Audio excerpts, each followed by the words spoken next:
We can even make birthdays a bit wilder with a visit from some ambassador animals when you schedule a party at Lee Richardson Zoo. So come enjoy Lee Richardson Zoo today.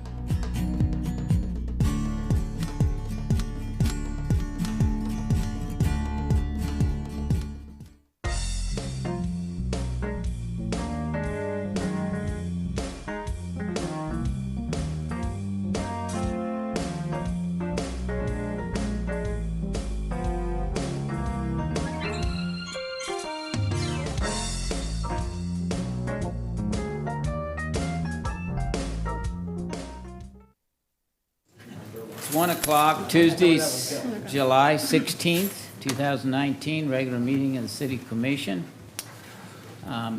Madam Clerk, do we have a quorum? Yes, Mayor. Okay. Please rise, let's do the pledge. I pledge allegiance to the flag of the United States of America and to the republic for which it stands, one nation, under God, indivisible, with liberty and justice for all. Let's bow our heads. Dear Heavenly Father, be with us today as we conduct this meeting of the city. We ask that you bless those in attendance. We ask that you bless our city. And we ask for cooler weather. Dear Heavenly Father, thank you for watching over our first responders and our military personnel.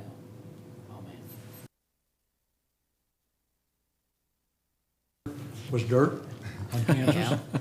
Having been at the post office for over 30 years, I've seen a lot of growth in the town, and I'm proud of it. I love it. I don't even think of moving. But I have one problem, and that is the curbs and gutters in this town. In fact, just coming by the courthouse, there was at least a 10-foot chunk of curb missing. My little complaint, I live on 12th Street. There's only houses on the one side in the 500 block. 3 houses on the south end are clean, 2 houses on the north end are clean. In the middle, the sidewalk is so bad that if I were carrying mail there, I would not go there. It's that unsafe. My wife is due to have knee surgery in a week, and I don't think she's going to be able to walk up and down that sidewalk. In fact, I won't even take my grand dog down there because I'm afraid of stickers. It's totally unsafe, and I know for a fact that a brother-in-law of mine in Newton, Kansas, their sidewalk was cracked, and being of age, they were not able to do anything about it. The city came in, replaced the sidewalk, and it cost them $4,000, and it was added onto their tax. Now, I don't know whether the city has a ruling like that or not. I know I put in some slabs of concrete, and they said, oh, we would have paid you X percent of it, which I didn't know about, and I didn't collect. So, but this sidewalk is absolutely unsafe and dangerous in the 500 block of 12th Street. Is there a lot of large trees right there? No, but up in the next block, in the 600 block, 609 to be exact, being a mailman, I know that Yeah. I know the sidewalks are turned up this high. Yeah. You could, it's unsafe even to walk my grand dog down there. Right. I'm not worried about the dog, but I am me. But, you know, the ramps and stuff coming in and off the curbs and streets are wonderful. But The sidewalk. the sidewalk situation is bad. Well, one thing we've started doing is, I think the new spec is your sidewalks have to be like 5 inches thick. So we're trying to get better sidewalks that maybe will hold up a little better. But I know what you're saying. We have several, not only there, but over on First Street. And I know there's a few over there too that are bad. I realize this is rental property, Yeah. but he's drawing in money for his rent. Right. So he surely can afford to put in some Sidewalk, sidewalk yeah. that's safe. We'll look into it. And Thank you very much for your time. thank you. Thanks for bringing it to our Yeah, attention. you bet. Anyone else? Okay.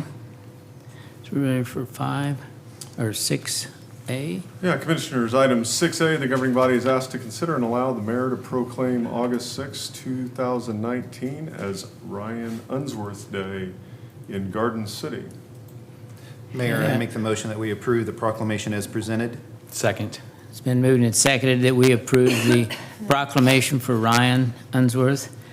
All those in favor signify by saying aye. Aye. Opposed? Motion carried. Mayor, would you like me to read that Yeah. while you come forward and see if Oh, I you get can it. take a picture? You got it? I got it. All right. I felt bad for him last meeting. I thought a couple prizes, couple more proclamations. So you can hear me? My voice will project.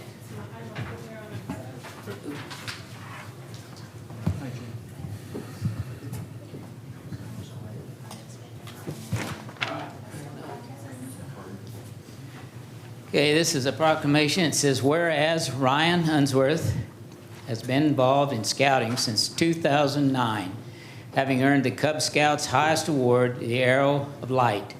And whereas Ryan continued to advance through Boy Scouts, earning each rank and completing the requirements for Eagle Scout. And whereas Ryan earned 50 total merit badges, even though only 21 are required for the rank of Eagle Scout. And whereas Ryan completed an Eagle Scout service project that consisted of a significant service to his community by building a fishing pond pavilion at Put-em-Back Pond, complete with picnic table and benches located on two ends of the pond for all to enjoy the outdoors, share a meal, or go fishing. And whereas 1 in 10 boys who join scouting achieve the rank of Eagle Scout. Eagle Scouts regularly are found in the military, business, church, and community leadership, and most Eagle Scouts continue to advance the cause of scouting into the communities in which they live. And now, therefore, I, Dan Fankhauser, Mayor of the City of Garden City, do hereby proclaim August 6, 2019 as Ryan Unsworth Day in Garden City, and urge all citizens to acknowledge Ryan's accomplishments and express their sincere appreciation for his service to the community. Signed and sealed the 6th day of August, 2019, Dan Fankhauser, Mayor.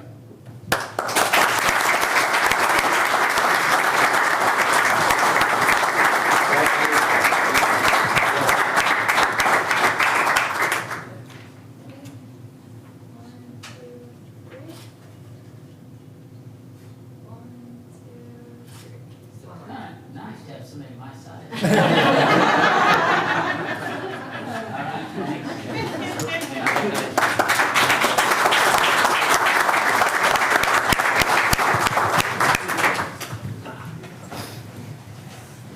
What do you think about Caleb, the last thing? Yeah. That was, Had to stand on the steps to talk to him. Okay.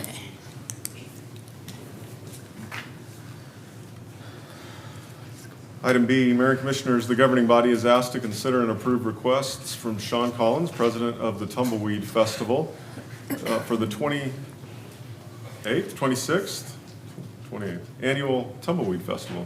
So there were a lot of requests that could be administratively approved. The ones that could not are items 1, 2, and 3 listed below. These are all consistent with things that were requested last year, I believe. Sean, anything you wanted to add about the Tumbleweed Festival? Other than the fact we've been working. come forward. Come up so we can hear you. Yeah. Other than the fact that we've been working diligently all year to make this the best festival we've had yet, and we want to thank all of the support the city's given to us in the past and in the future. Okay, Mayor, I make a thank you. motion that we approve the request for the Tumbleweed Festival as presented. Is there a sec? Second. It's been moved and seconded that we approve the request from the Tumbleweed Festival for August 23rd through the 25th. Any further discussion? All those in favor signify by saying aye. Aye. Opposed? Motion carried. Item C, the governing body is asked to consider and approve naming the Kansas Avenue Landscape Project honoring former city commissioner and community volunteer Tommy Austin. Andy's gone today, so I'll read the staff report, and then I think Alan and Nikki Geyer wish to speak as well. The Park and Tree Advisory Board was approached by Alan and Nikki Geyer and Janine Radke, former Executive Director of Family Crisis Service, about publicly recognizing the late Ms. Tommy Austin. Alan and Nikki sought community support through the board to dedicate the naming of a public space in honor of Ms. Austin. Staff identified the Kansas Avenue landscape project on the south side of 6th Street and Kansas Avenue as the location for this honor. Ms. Austin served as a city commissioner and was an eager, available, and passionate community volunteer. Ms. Austin touched many lives in and around Garden City. She was involved with many social service organizations, touching the lives of many people. When she saw need, Ms. Austin did everything she could to help. Her dedication to helping people was a lifelong endeavor. Ms. Austin even volunteered to take hotline phones on holidays to allow crisis hotline staff to be with their families. She was truly a public servant who worked tirelessly, wanting nothing in return. In light of Ms. Austin's love for and countless hours of service to the people of Garden City and Southwest Kansas, the Park and Tree Advisory Board unanimously voted to dedicate and name the Kansas Avenue Landscape Project in her honor and set a plaque on site with Ms. Austin's biography to remember her impact on our community. As appropriate in keeping with industry standards, staff requests naming the Kansas Avenue Landscape Project the Tommy Austin Arboretum. Staff has included property aerial map and Ms. Austin's biography for your review. So I'll turn it over to Alan.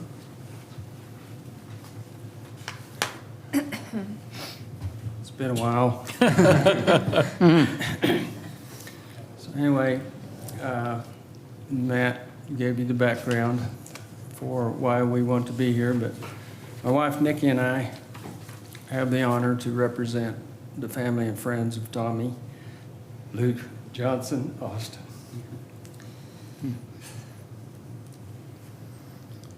Nikki and I are here because Tommy was our friend, but while working on this project, I found out so much more about her and that she had devoted her life to helping other people. So I wanted to explain, I mean, you have this all in front of you, but I'd like to explain to people in the audience who didn't know Tommy why she's deserving of this honor. She was the first black woman to serve on the city commission. During the time she was on the commission, it was the state was in a fiscal crisis, and commissioners had to be fiscally conservative, and so things did happen. The 156 Jenny Barker Mary Street corridor was straightened out. Home Depot came to town, put other national chains on notice that Garden City was open for business.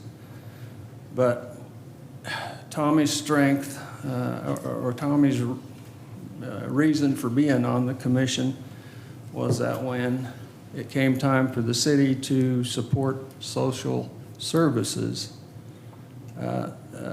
she was a spokesperson. She wanted to make sure that the social services in town were taken care of and that the marginalized people would get help.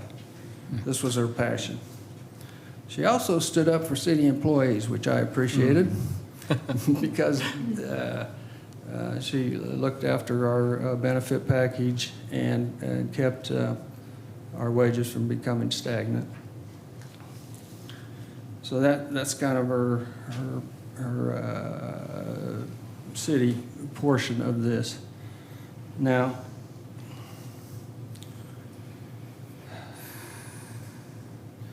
Nikki and I are natives of Garden City.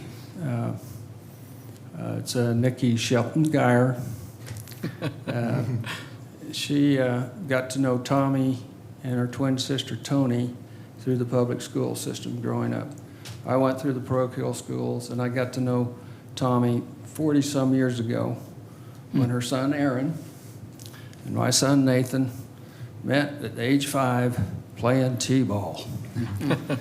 So they bonded in the dugout. They made sure that every summer they were on the same sports teams. And when they got to high school, they were inseparable.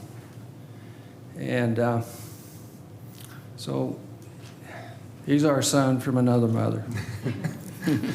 And this is where I got to know Tommy because Aaron's dad died when he was a sophomore, and Tommy became a single parent of a teenage boy. So we would meet Tommy in the grocery store and discuss how things were going, or she would see us at the school to get a progress report. If you knew Tommy at all, she was animated at times.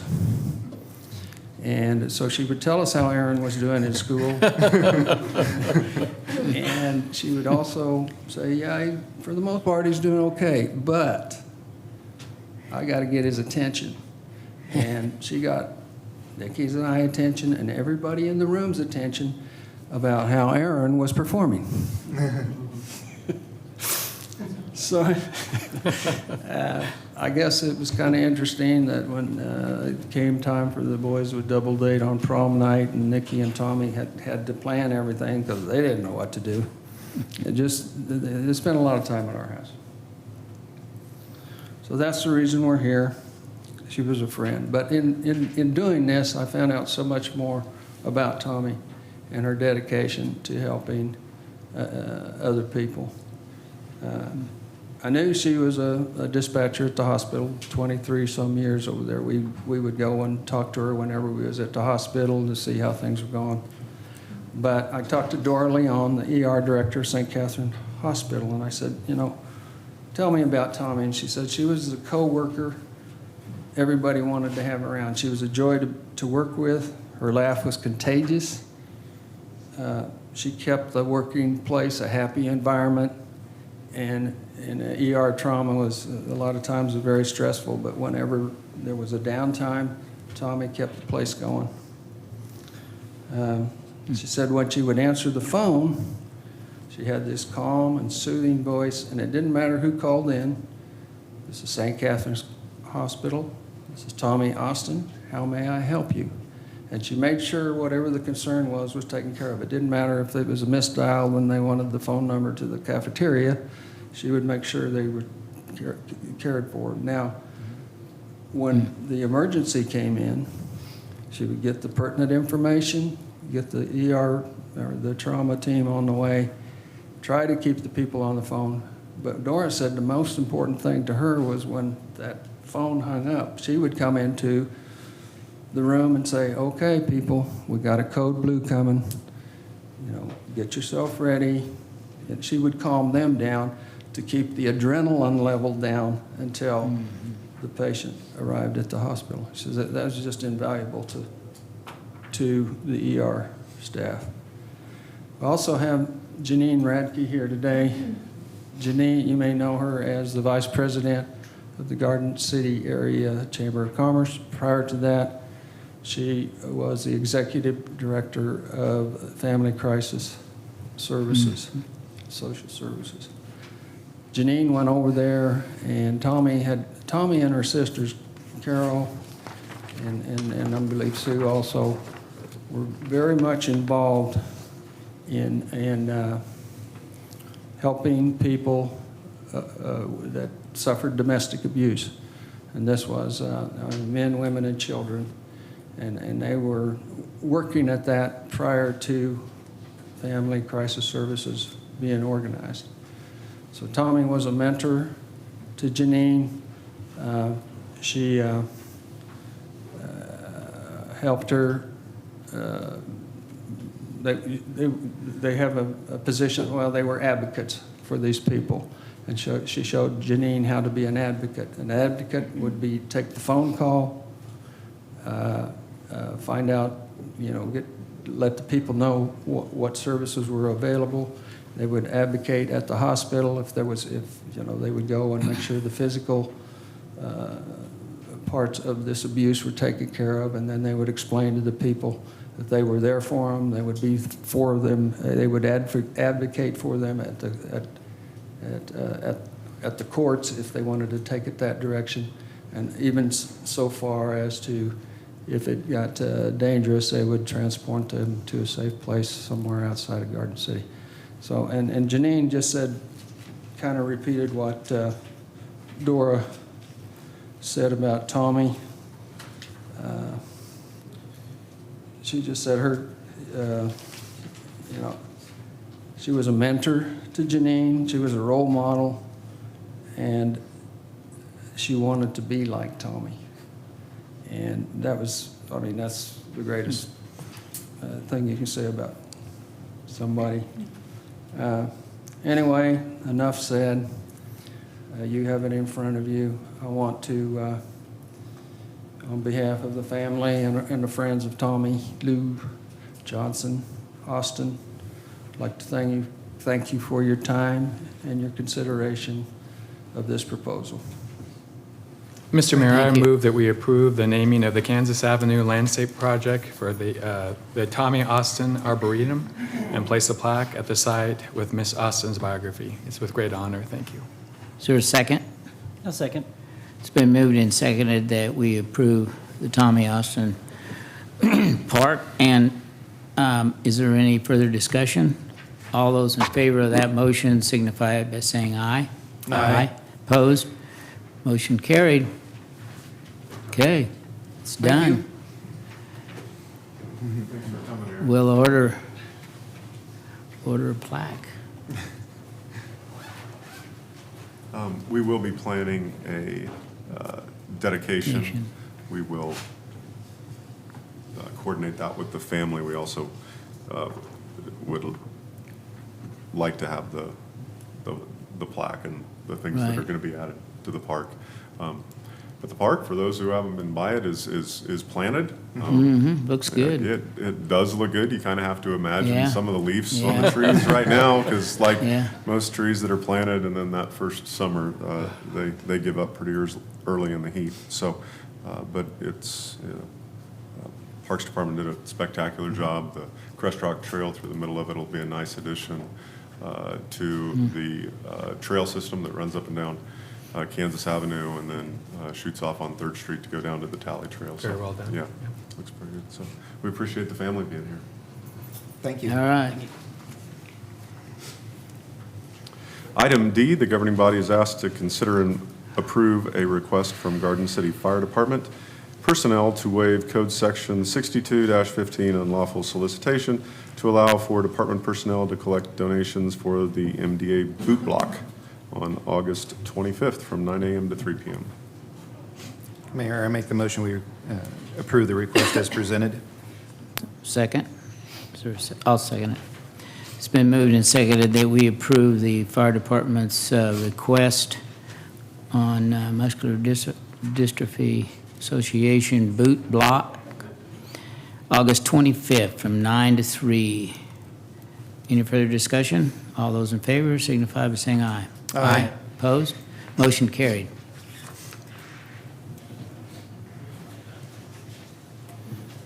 All right, item 7A, Electric Superintendent Cliff Sonnenberg will be the chairman for EMP2. So that's our portion of the Kansas Municipal Energy Agency. So congratulations, Cliff. We're glad to have that representation on KMEA EMP2. I think next, did you have anything to present to that, Mike? No. All right. While Mike's sitting there, while Mike's just sitting there, no. Next to him is Constance Smith. Later on in the agenda, you'll be considering appointment, I believe, to the advisory board. Is that correct, Mike, or is that going to be the next meeting? That'll be the next. All right. But in the meantime, we asked Constance to join us at this meeting. We'd like to recognize her, and I'll invite Mike up to do that. All right.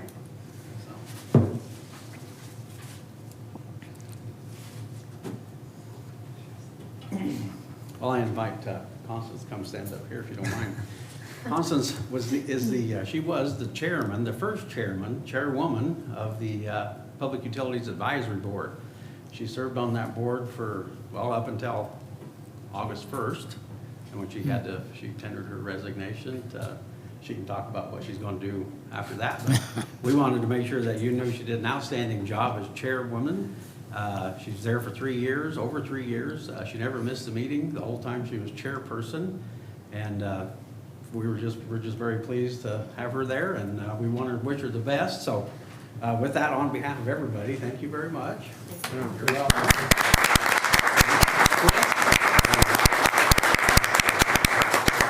Feel free to say whatever you'd like to say. I've been a lifetime resident of Garden City. My husband and I are moving to Castle Rock. I've been with St. Catherine's Siena. We're Centura based. I've been there for 22 years, and I'm moving within Centura. I've got another position. I'll be in the Denver Tech Center area. Different office, pretty much the same kind of job I'm doing now, kind of keeping the pieces together. And so I decided, you know, my husband lived there at one time and he was ready to go back, so we decided it's time to make a change. And with a lot of support from everybody, we're going to be moving in a couple weeks. I start there on August 26th. So it's a huge move for me, you know, being a lifetime Garden City resident, but I was truly honored to be part of the Public Utilities Advisory Board. I know that things are working well with that.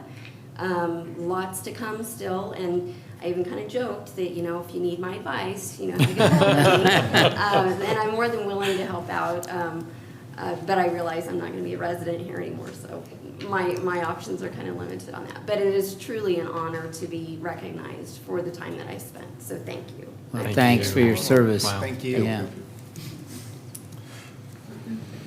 The Public Utilities Advisory Board will be bringing some recommendations to you at the next meeting, and, you know, I do, the wisdom of the commission to reorganize our advisory boards to create a Public Utilities Advisory Board made a lot of sense. That's where more money is taken in and spent than any other operation that we have, and to have an advisory board specifically focused on that was a wise move, and we were lucky enough to have good folks like Constance on that inaugural board, and we appreciated her leadership. She'll be missed. Item B, Police Chief Utes and Interim Fire Chief Collins will present the 2019 fireworks violations report. Chief and Chief. Chief and Chief.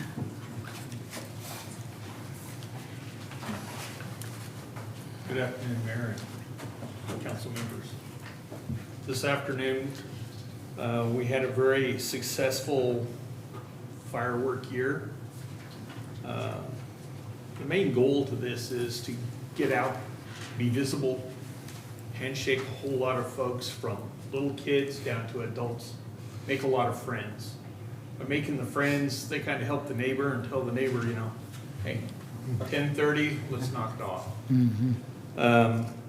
We feel that the time we spend from June 27th to July 5th was well spent in educating the younger kids as far as fire safety and the adults as far as the time limit.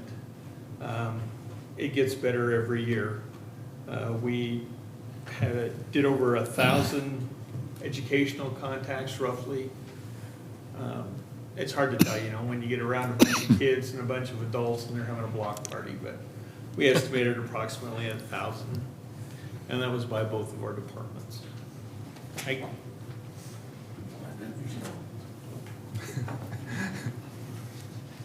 Sorry. With the help of social media from the City of Garden City, the Garden City Police Department, and the Garden City Fire Department, the number of calls this year were up a little bit. The fire calls were up to 10 compared to 2018 where there were 5, 17 there, or 1, I'm sorry. 2017 there were 5. That was mainly due to the nice extreme water advantage we had going into the spring and into the summer. The growth in the weeds along the riverbed were a little bit more than what we would like. It makes for a happy fireman, but it makes for also very high fire hazard. We also had this problem, alleyways the same way that aren't getting cut up. Fences, a few dumpsters. But as far as the true fire calls, we were fortunate and we only had 10 this year.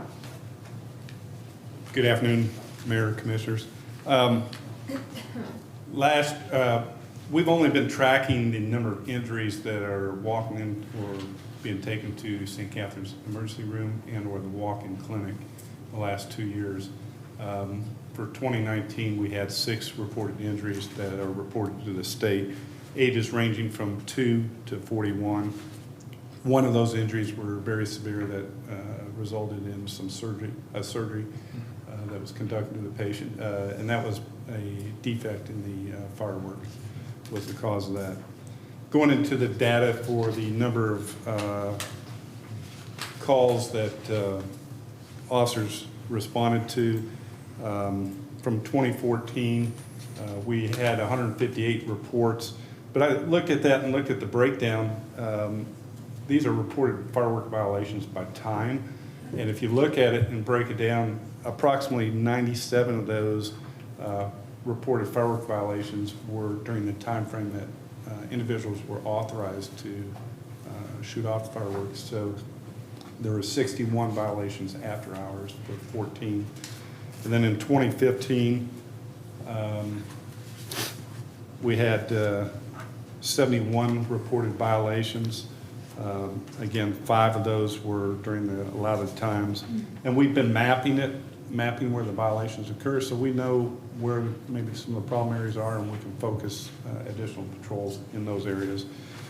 And then in 2016, it was up to 86 violations. 21 of those were during the authorized time to shoot off fireworks. And then again, we're mapping the locations where the areas of concern of the reported violations are. 2017, we had a total of 86 reported violations. 8 of those were during the authorized times. And then 2018, we had 50 reported violations, 6 which were during that authorized time to shoot off fireworks. And then for 2019, there was a total of 38 violations reported. 6 were during the authorized times. None of these last year or this year resulted in citations being issued. We get the call, we respond. It's hard to identify the violators.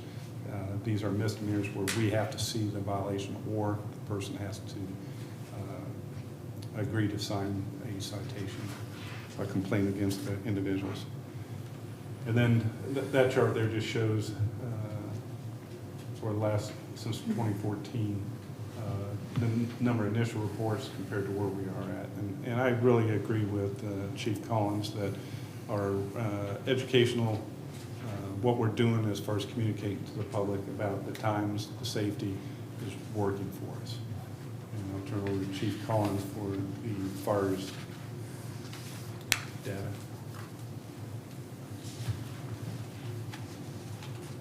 For the fires, as you can see, reported fires by time, we only had 9 that were reported during the non-use time. That's 15. Which is down significantly compared to the 2014.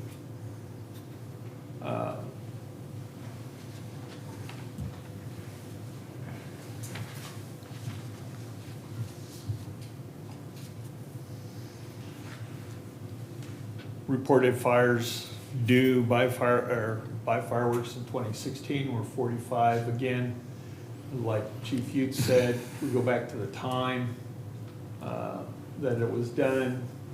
You know, we're down to a very minimal amount, and that's showing that our education program is working. Same way with 2018. 17 was way down. We had a few skewed numbers for some reason.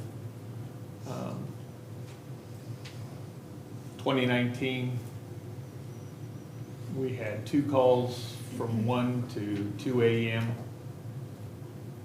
And again, it just shows that our program works. Getting out you're always gonna have a knucklehead or two. You know, we still have a couple of knuckleheads that are firing them off now when we're way past the so-called PD time limit. Do you have any questions for us? Is there any fires out in the county in farmland that we know of from fireworks? In farmland, no, there wasn't any. Just in riverbed? It was mainly contained to the riverbed. So Chief Houston, Chief Collins, would you recommend, so I know that we currently follow the recommendations from the state. They say these are the number of days and this is the time recommended. Would you make any recommendation as to far as limiting the number of days or the time at which we should end at night? Is there any recommendations that you would have or? No, not really. By following the time that the state sets, is about the normal time. I'm afraid if we try to shut it down, close that time period in a little bit, we're still gonna have them. I think it's gonna be just an ongoing battle if we try to change the timing of it. And we've had discussions about, well, on the 4th, should we expand it a little bit? But if the 4th's in the middle of the week, they're usually shooting them off on the 3rd because they have, a lot of people have the 4th off. And then the other thought on it was if we extend it to 11, they'll go to 11:30. So I think the numbers are showing that we're responding, the communities become more aware and engaged. Yeah, I think that your educational piece has really been, so the other question I was asked, and so I wanted to make sure and ask both of you, so a lot of people are, if the conditions were, it's a very dry year, I mean, these last couple of years have been incredible with moisture, but if it's a very dry year, would that change your recommendation? I know in the city, we have, you know, ready available water, which was, I think, one of the reasons why we moved it into the city. So would that change your recommendation? And I think Commissioner Dick talked about being out in the county. Would that change your recommendation as far as, or would that be something? It would just strictly depend upon the year and the conditions around that time period. The only complaint that I heard was, one, the fireworks went up way too high, and the other thing was they felt like it was, you know, they were people firing them off after 10:30, and I don't know if there's some towns do have a restriction on the height. I think Wichita does for sure, and I don't know what your feeling is on that. That, sir, I couldn't answer for you. I would have to do some checking into what the rules and regulations are for retail sales. Yeah. And I know pets are, the Finney County Humane Society has talked a lot about pets, so the main, you know, they really feel the brunt of that, and so people out with their pets. But I know that they had indicated that you have visited with them, and so I would just encourage you to keep them as a partner, because I know that's a lot of people who have pets who are traumatized by the, you know, by the fireworks, and so that's something that I know that they had tried to get some education now, but I would encourage you to still continue to work with them, and I know that they said that you have been working with them, but anything we can do for during that time period would be great. So, Thank you, guys. Good job. thank Keep you. up the good work. Thank you. Awesome. Yeah. You'll see some staff reports there. If you've got any questions on those, we'd be glad to try to answer them.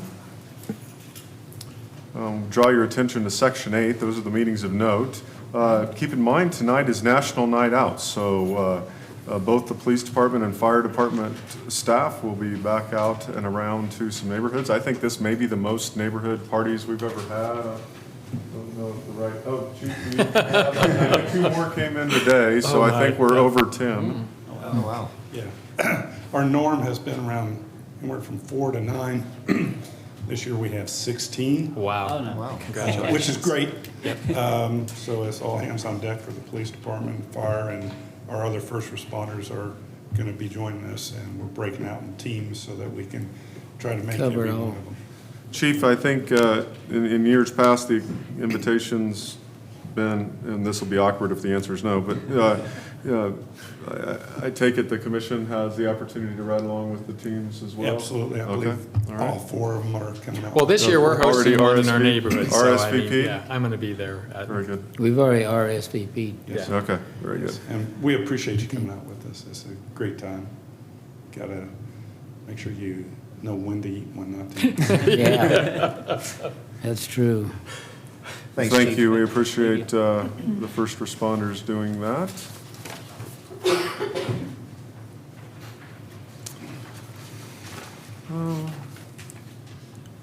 The August 28th local consult meeting, our staff will be getting together very soon to begin preparing some material for that. We'll then be in consultation with Dodge City, Liberal, also our community partners that routinely get involved on transportation and legislation issues, the Chamber of Commerce and Economic Development specifically.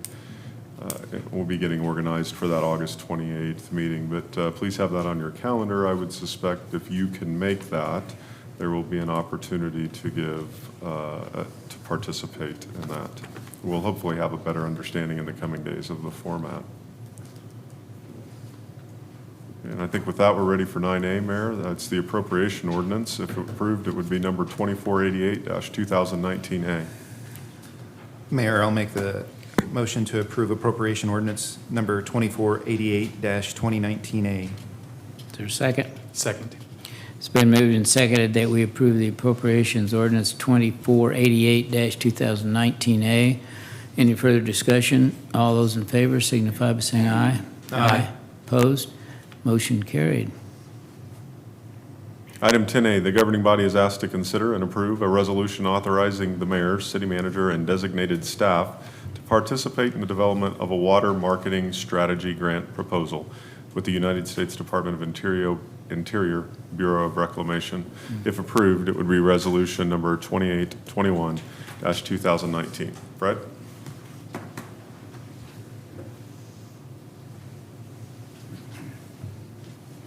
Good afternoon, Mayor and Commissioners. Earlier this summer, I spoke with you guys, with the commission at the pre-meeting when we received the results of our feasibility study from Burns and McDonnell. This is the next step in that grant proposal.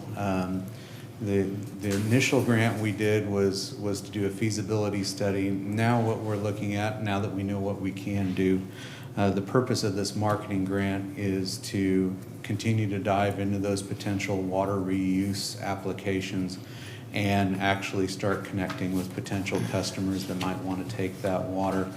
We need to understand what kind of treatment alternatives are going to be required on their part, and we also know that distributing water for reuse is going to require the construction of infrastructure and things of that sort to move it around to those folks that can use it.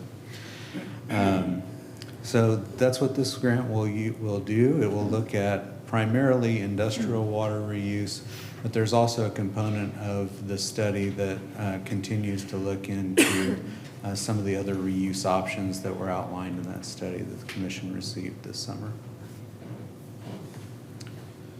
I make a motion we approve resolution 2821-2019. Is there a second? I'll second. It's been moved and seconded that we approve Resolution 2821-2019, Water Smart Grants. Okay, any further discussion? All those in favor signify by saying aye. Aye. Opposed? Motion carried. Item 10B, the governing body is asked to consider and approve an ordinance rezoning from PF, Public Facilities District, to C3, Central Business District, 222 South Main Street. If approved, it would be ordinance number 2842-2019. Mayor and Commissioners, you have the full staff report before you. The request before you is to rezone the property at 222 South Main Street from Public Facilities District to C3 Business District. The comprehensive plan for the city shows this parcel classified as commercial, industrial, residential, so the rezoning will meet the comprehensive plan use. Property has been vacant for some time. The owner plans to move his business A1 Locksmithing from across the street to the bottom floor and have his residence on the second floor, which is allowed permitted use under the C3 Central Business District. This property was previously rezoned in 2007 to Public Facilities District for an area mental health facility. However, the project never took place.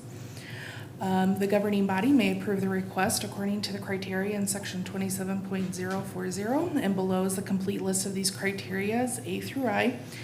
The Planning Commission recommended approval of the rezone at the July 11th, 2019 meeting, and that was a unanimous recommendation. The alternatives before the governing body, you may approve the rezoning request or you may not approve the rezoning request. Staff recommends approval of the rezoning request.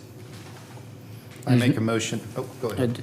There's no parking restrictions in C3, right? You don't have to, you don't need any off-street parking. Correct, and there is parking in the rear of the building, and they will be going through site plan review as well. And so that will qualify for the parking requirement? Well, C3 didn't even There's require it. There's There's no requirement. That's that red brick building, right? Yeah. It's been a lot of. Okay, I make a motion, we approve ordinance 2842-2019. is there a second? Second. It's been moved and seconded that we approve ordinance 2842-2019 for the rezoning from PF, Public Facilities, to C3, Central Business District. Any further discussion? All those in favor signify by saying aye. Aye. Opposed? Motion carried. Item C, the governing body is asked to consider and approve the cemetery irrigation project to be authorized in the 2019 general obligation bond issue. If approved, this would be ordinance number 2843-2019. Melinda?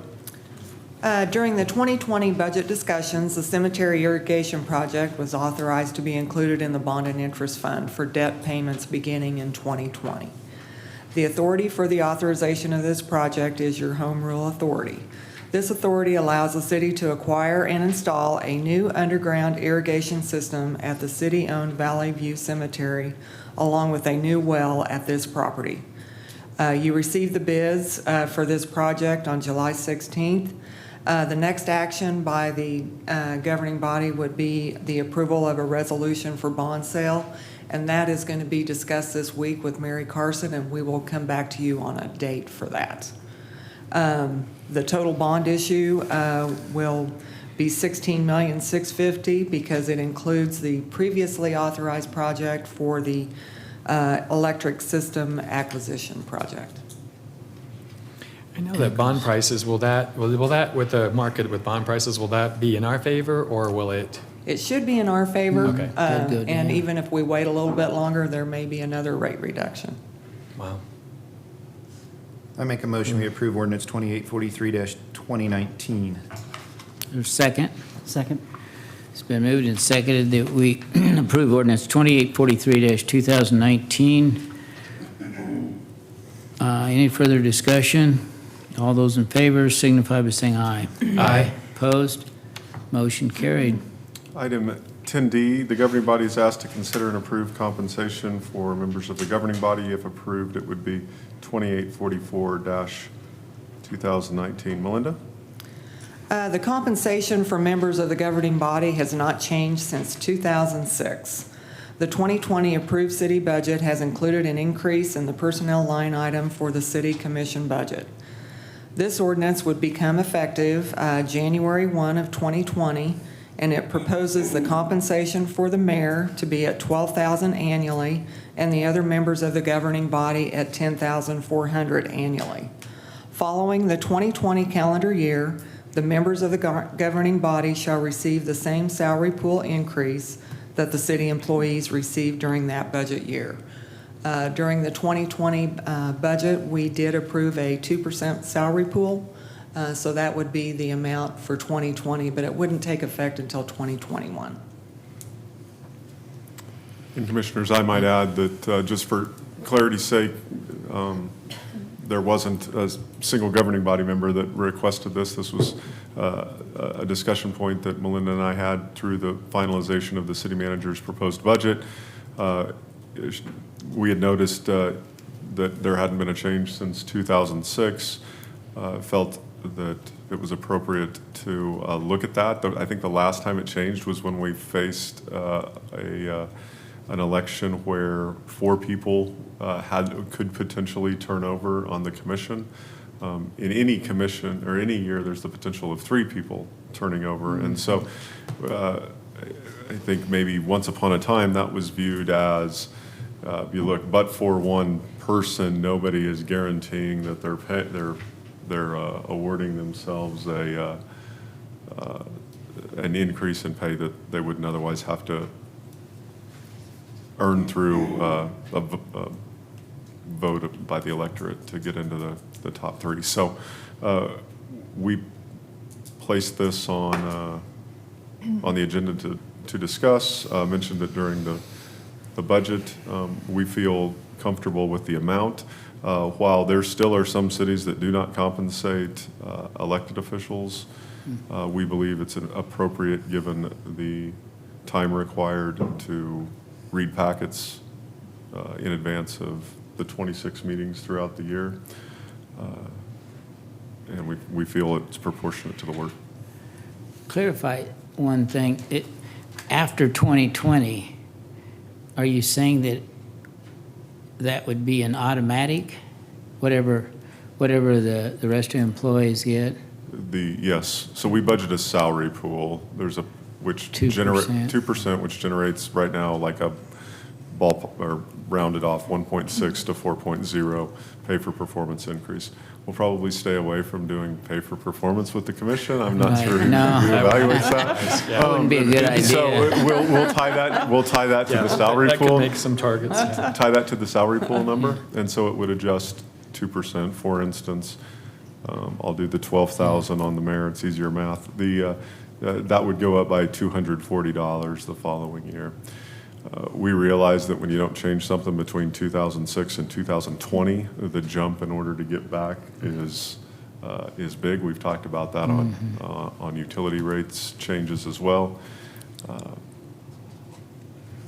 So building in a kind of automatic escalator and tying that to a number that's consistent with the rest of the paid workforce seemed logical to us.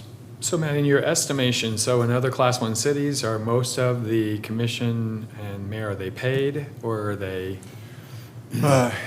Most are paid, some are not, some are paid more. So I would say most compensate in some way, but then the bandwidth of what that compensation looks like can be broad. I wouldn't say we're in the middle with this. I would say we're on the low end now, and this puts us above that midpoint. I think the county is quite a bit higher. Yeah, county government traditionally pays twice. higher than this. But that's we're not worth as much. That's a different form of government, and yeah, I mean you can spend a couple days of local government class on arguing the differences. Right. And there used to be a non-uniform state law that restricted compensation to be paid to commissioners or council members. And that's why we had to have a charter ordinance last time we changed the amount paid to the commissioners. That law has since been repealed, so there's no longer a non-uniform law that restricts the amount that can be paid. Just an ordinance. One thing I'd say is that providing a stipend does allow the pool of candidates that can run to be a little bit larger, just because it does offset some people who really would be adverse to taking a hit. If they're working in a job that they would have to take some time. So it is smart to allow more people to be available in that way.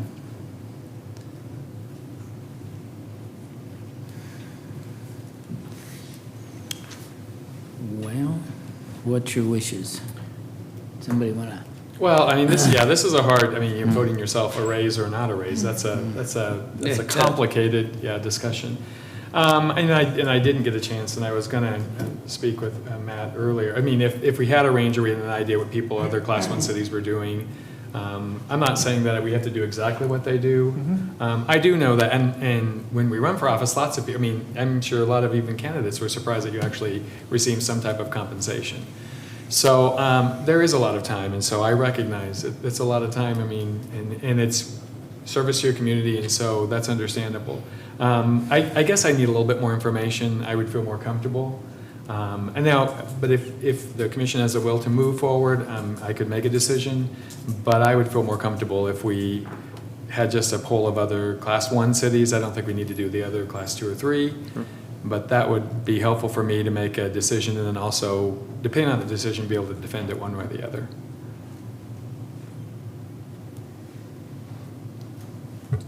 Comment? Would ask the commission that if we were to move this to become, what's that feedback? If we were to put the item on a future agenda as an old business item, with comps, city of the first class comps, would the governing body rather have additional ideas other than doubling? Are you comfortable with that amount, provided the comps, suggest that, or is it something where design of it is really something that's up in the air, including the relationship between what the mayor's compensated and what the commissioners are compensated? So do you want to, if we're going to move it to a future meeting, there's time to play with a lot of stuff here that gets you to a point where you're comfortable, or if you're comfortable with generally this design, you just would like to understand better how cities of the first class compensate their commissioners. We can leave it like this and then bring you that information. Is this something that needs to be decided today? No. Yeah, I was surprised with from 2006 to 2020. I was surprised that it's been that long. And I can see the reluctance, especially, if you're running for office, the reluctance to make a decision. And so that's what I'm saying. If we had the information of that and maybe had that discussion, I think the amounts, if you consider, what it is now, and then that, like you said, basically doubling, and knowing that the mayor has a lot more responsibilities than, This is based on 40 hours, isn't it? Isn't that the way they? No. I thought that's what it said on the pay stub, 40. That is how it runs through on the pay stub? Yeah, but that's, Right. I think it's what, $2 or something? What is it? $2 an hour, I think. I think the consensus is the commission would like to get more information. Okay. I think it would give us a better understanding where everybody else sits on compensation, to give us a better idea to make a better decision on that. Be glad. And I think, I agree, the mayor does a lot more in that role, or the person in that role that holds the mayor's spot does a lot more, and they should get compensated a little bit more for all the extra things that they have to do. But I agree, we should probably get more information before we make the decision on this. Okay, you agree? Yep. All right, be glad. Okay, that's fine. Thank you. That's 2844. Item 12A, the governing body is asked to consider and approve a bid from DBT Transportation Services for the replacement of the air traffic control tower, voice switch, and recorder system at Garden City Regional Airport. Rochelle? Good afternoon. Before you is the bid from DBT Transportation to replace the voice control switch and recording system for the air traffic controllers. It's a critical aspect of their job that provides communication with everybody they communicate with. We received two bids, one from DBT, which is a low bid, and one from Robinson Aviation. Just a reminder, this is 100% city funding project. It is not eligible for FAA or KAIP funding, so it is all city project. With the approving of the bid, that will authorize the mayor and the city clerk to execute the contract with the contractor, which would be DBT, and proceed on the project. I make a motion, we approve the DBT Transportation Services replacement for the air traffic controller tower voice switch and recorder system at the airport. Is there a second? I'll second. It's been moved and seconded that we approve the bid from DBT Transportation Services at the airport for a voice switch and recorder system. Any further discussion? All those in favor signify by saying aye. Aye. Opposed? Motion carried. Thank you. Mhm. Item 12B, the governing body is asked to consider and approve the general services agreement between the City of Garden City and Kiewit Power Constructors Company. Thank you. Mayor and Commissioners, good afternoon. We're asking that you consider and approve a general services agreement between the City of Garden City and Kiewit Power Constructors. What it is the electric division has budgeted for to have contractors come in and do different work on the distribution system, the transmission system, and substations. All of the work that Kiewit will do will have been approved by the electric department first, and directed by them and oversaw by electric. It's kind of a pretty standard procedure to do there, that nobody works on the system unless Cliff and his group says it's okay. This is a very similar agreement that we have with PAR Electrical Contractors that was approved in 2018. And both of these, PAR and Kiewit, they come in and they charge us on a per hour basis based upon equipment and man hours, because some of the projects, it's hard to, if they bid it high because there's so many unknowns sometimes with dealing with some of that. So your alternatives is approve the general services agreement with Kiewit Power Constructors or do not approve it. The funding will come from several different line items you see listed in the memo. I was amazed at the compensation for these people. Yeah. Is that, I mean, we're talking $100 an hour and. Yeah. And then they mark it up 1.5? What's the difference, 1.5 and 2, what is that on that chart?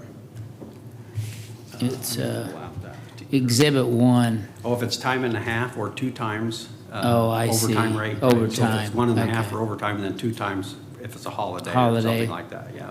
But these wouldn't be holiday hours, would they? No, almost all of it. Would be regular. We did with regular hours. There's a time or two that it rolls over into overtime, but we try to keep that to a minimum. Yeah, and the general foreman's hourly rate is $106 an hour. Yeah. And that's not uncommon at all in the It isn't? electric industry, especially when you bring in a contractor of such.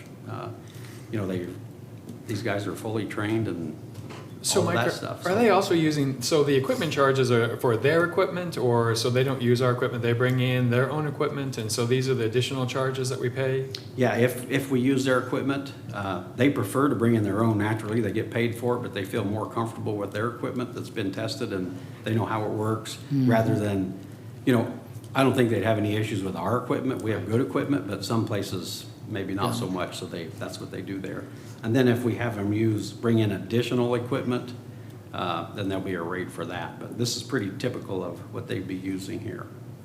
So the process is they come and they ask you, so this is you contract the work and say, give me a bid for the contract, and then it's approved through your department, and so the total amount is for this budget line item is?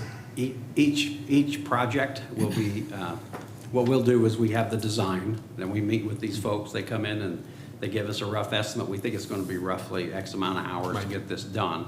Then we approve that. If you approve this, then we approve that task order, if you will, and then they go do the work. If it looks like it's going to exceed that amount, then they have to notify us ahead of time, and we want to know why it went over their initial estimate. Same thing, same way we did it with PAR construction last year. And you think, how long will this take? Is this hourly rate through June 28th of 2020, but will it take that long to do these projects? Yeah, we have some pretty big projects that we'll use. Part of what Kiewit will do is part of the substation work that we're going to be doing with Wheatland and Sunflower Electric on that acquisition of some Right. properties. Some of that will fall under there. That. The actual power line construction won't take that long, but we have several areas in town that they'll be working, so. But this is work that we don't have people qualified to do, is that a fair statement? In the substation work, Yeah. my answer would be, we're qualified, but we just don't have the time to dedicate to that. I If something see. happens on the other side of town, they gotta leave and go Right. restore that. As far as the power line goes, yeah, we have the capabilities to build whatever they're going to build, but it's the same thing, we just don't have the time to get it all done. One of the bigger projects that they'll be working on right off the bat is with Jenny Barker Road. The widening of Jenny Barker requires us to move all of that electric from Shulman north. So everything's gonna be rerouted around and up through by Farmland Road and back down around Mary Street. So that's a big portion of what they'll be doing. Could the city crews do it? Certainly, but you know, Time, something happens on the yeah. other side of town, a car hits a pole, then they gotta take a pole off. Right. We want to get that work done on Jenny Barker, so we're not holding up that road project when the time comes. So they'd have a crew, what, 10 people, or what do you think? It's up to us to determine if we, Okay. you know, they'll come and say, we think we need to have 3 crews to get this done in 3 weeks, or we need 2 crews, and we'll do it over a period of 6 weeks. And then we just work that out. And then, of course, if the weather would turn bad and they Right. can't work, then we just tell them, we don't need you here for a while, and they leave, so. Okay. I make a motion, we approve the agreement with Kiewit Power Contractors. Is there a second? Second. It's been moved and seconded that we approve the contract between the City of Garden City and Kiewit Power Constructors. Any further discussion? All those in favor signify by saying aye. Aye. Opposed? Motion carried. Thank you. Mayor and Commissioners, the governing body is asked to consider and approve awarding bids for Lee Richardson Zoo fiber and camera project. Christie and Clay. Mr. Mayor, Commissioners, before you is a request to consider improving the infrastructure and expand the coverage of the security cameras to provide updated surveillance for the security of zoo guests and zoo animals, while also providing a much-needed infrastructure improvement for zoo staff and offices. The zoo currently has 5 security cameras, which were added after an incident in 2013. Considering that the zoo covers 55 acres, this provides very specific but minimal overall coverage. After the decision was made in 2015 to relocate elephants, the funds that had been set aside for modifications of the outside habitat were repurposed. The new approved use of those funds were renovations for rhinos, renovations for Asian wild horses, and an expansion of the camera system for better coverage. Since the completion of the 2 renovation projects, we've been working with IT to come up with a system that will suit our current needs and support us into the future, allowing for possible additions as needs are identified. The proposed system will also address slow or down times for the computers at the south end of the zoo, which can definitely hamper the productivity of staff in some areas. To answer more technical questions. I make a motion. Any You have a question, or? discussion? Yeah. Well, so now so I noticed the camera location, so it's basically on the outskirts of the zoo, but none on the interior? Is that how I'm understanding the map? No, there's a bunch on the inside as well, covering various animal habitats and walkways inside. And so the fiber allows you to actually begin to utilize the full functionality of the cameras, or? Yeah, higher bandwidth allows us to get a better picture, whereas right now the cameras are wireless, so you're watching them, it gets grainy, miss parts. It'll be a fiber connection, everything, the storage will be housed and thin up. It'll be viewable actually anywhere in the city we want to as well, so. And so with Dick Construction, so if we do the alternatives, so is Dick Construction the one that we are choosing? I mean, I wanted to make sure. Dick's they're Construction included has to bury it. a contract with the electric department to do Okay. burials for the city, so. So that's already there, okay. Yeah. So this is Next Tech, is that? Correct. Out of Hayes. So they're basically stringing the line and what else? Doing the camera work as well. Camera work and. Yeah, on alternative one is. And you recommend them. outright purchase of the cameras, or, because I know that even with the police department with their body cameras, is it like a maintenance agreement you have with it, or? I'm unsure on that. Okay. Yeah, we have just the outright purchase, and then we'll just keep some funds for repairs as needed. I make a motion, we approve alternative one for the recommendation for the purchase and award of the fiber on camera project for the zoo. Second? You want a second? Okay. It's been moved and seconded that we approve alternative number 1 for the zoo camera and fiber optics. Is there any further discussion? All those in favor of that motion signify by saying aye. Aye. Opposed? Motion carried. Okay. Item D, the governing body is asked to consider and approve the first half 2019 semi-annual report for the Community Development Block Grant, or CDBG, revolving loan fund on behalf of Great Plains Development, Inc. Melinda? You have the first 6 months report in your packet. Currently, there are 2 loans that we have active, and that is with Estes Corporation, which is the A&W facility, and then the other one is Robinson Discount Furniture Incorporated. Those are the 2 active loans. You do have a balance at the end of at the end of June of $479,323.50 that can be loaned out. And they are current, right? Yeah, Both of them these are loans? current. I make a motion, we approve the first half of the 2019 semi-annual report from the Community Development Block Grant. Okay, Second. It's been moved and seconded that we approve the first half 2019 semi-annual report, CDBG, from revolving loan fund.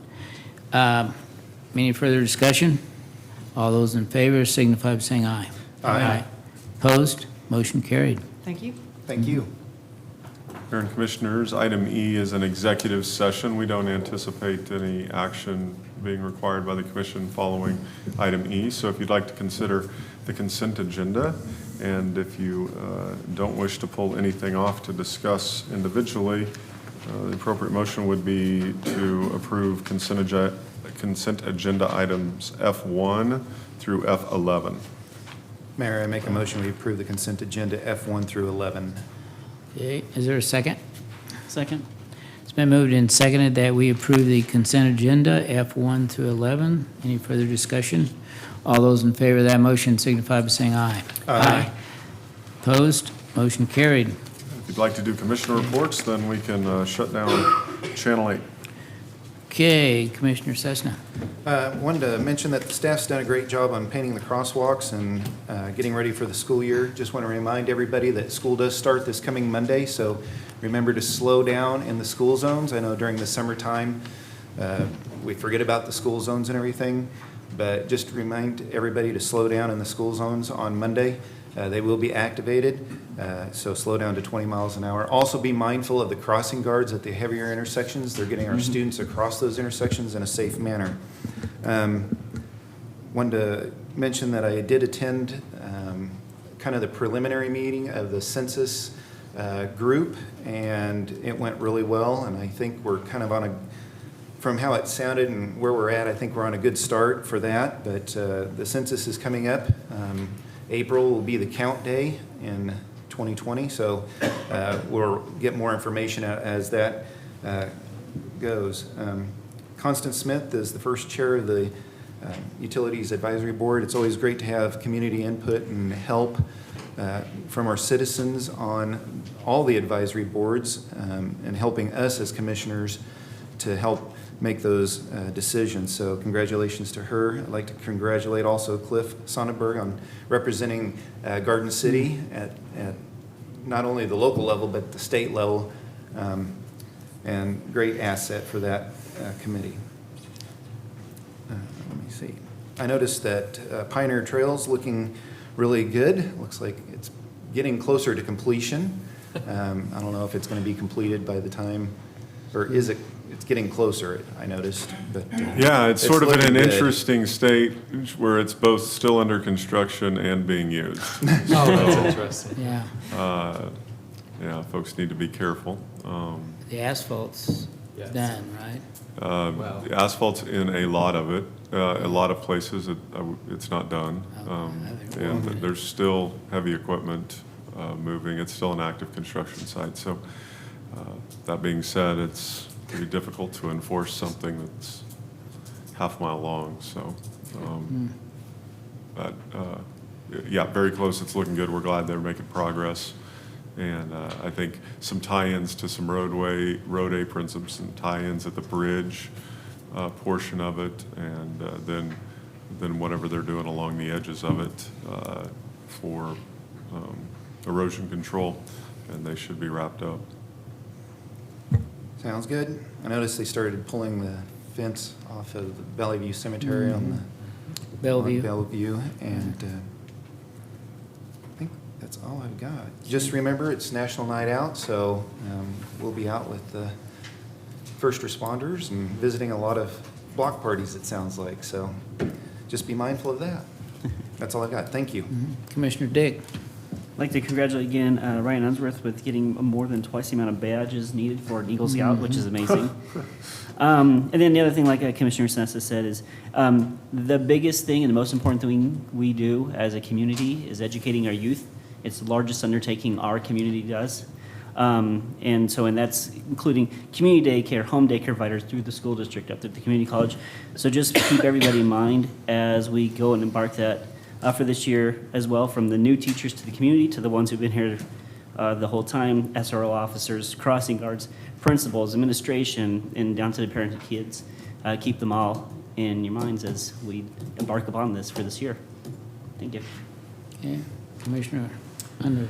So I want to echo the idea of National Night Out. It's very exciting. So last year I had such a good time, and I talked about it, and so then my family said, hey, we would like to host one. And so instead of going with the commissioners and the first responders, tonight we'll be hosting one. So there'll be plenty to eat, so if you want to come by, and so we're going to have a lot of fun. I have not played cornhole for quite a while, but I'll take anybody on that. So, and ladder golf, that's going to be fun too. I do want to, I'll tell you, Tommy Austin's, her work on the commission and being able to honor in a way that was really befitting, and having her family here, and the things that were not only said, it reminded a lot of us that there are people in our midst who are incredible leaders and who do things that, oftentimes that can go unnoticed. And so I was excited, and I'll tell you, I appreciate just the way that she was honored today.